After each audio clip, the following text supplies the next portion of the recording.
कचोरावा हटा मिल गई, कचोरावा हटा मिल गई दीदिया हमके गाँव के नहर में।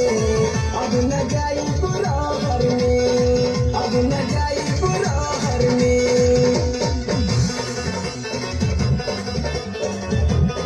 भितरिया लहर पर में जाइब नया बुनी मोही कृष्णा उठे भितरिया लहर पर के रहर में।